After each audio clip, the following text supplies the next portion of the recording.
রাষ্ট্র পরিচালনার পাশাপাশি দেশের নানা কাঠামোর সংস্কার কাজে হাত দিয়েছে ডক্টর মোহাম্মদ ইউনূসের অন্তর্বর্তী সরকার।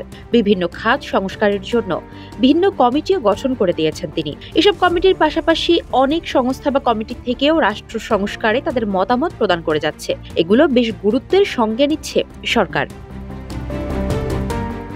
সম্প্রতি বিভিন্ন খাতে সংস্কার নিয়ে এমনই একটি প্রস্তাবনা তুলে ধরা হয়েছে। এই খসড়া প্রস্তাব তুলেছেন আইন, আদালত ও মানবাধিকার বিষয়ক সাংবাদিকদের সংগঠন ল রিপোর্টার্স ফোরাম LRF। জাতীয় প্রেস ক্লাবের জহুর হোসেন চৌধুরী হলে এক সেমিনারে খসড়া প্রস্তাবনা উপস্থাপন করেন সংগঠনের সাবেক সভাপতি ও দৈনিক ইত্তেফাকের নির্বাহী সম্পাদক সালেউদ্দিন। প্রস্তাবনায় বলা হয়েছে, জাতীয় সংসদে কোনো সংরক্ষিত নারী আসন থাকবে না। এখানে নারী পুরুষ সবাইকে সরাসরি নির্বাচনে আসতে হবে।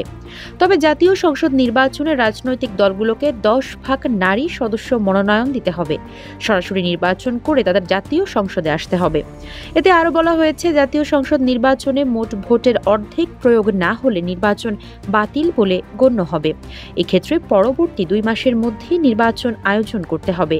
রাষ্ট্রপতি, প্রধানমন্ত্রী কেউই দুবারের বেশি নির্বাচন করতে পারবেন না। Double million offer Walton fridge কিনে পেতে পারেন 20 লক্ষ টাকা, রয়েছে কোটি কোটি টাকার নিশ্চিত উপহার। প্রস্তাবনা কমিটি বলছে, সরকার গঠন, সরকারের প্রতি অনাস্থা এবং অর্থ বিল পাশের নিরঙ্কুশ ক্ষমতা জাতীয় সংসদের হাতে থাকবে।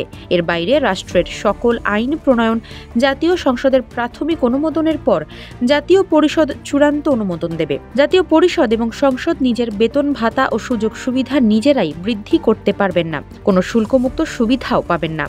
তাদের সুযোগ সুবিধা বৃদ্ধির আবেদন সাংবিধানিক আদালত বিবেচনা করবে।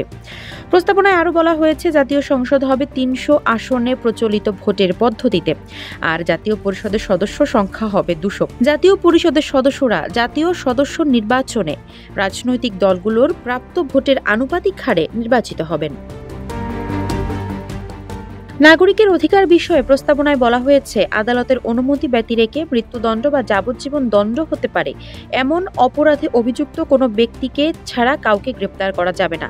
তবে গুরুতর অপরাধ সংঘটিত করবে এমন সন্দেহজনক ব্যক্তি ছাড়া কাউকে আটক রাখা যাবে না। তবে সন্দেহের উপযুক্ত ভিত্তি থাকতে হবে।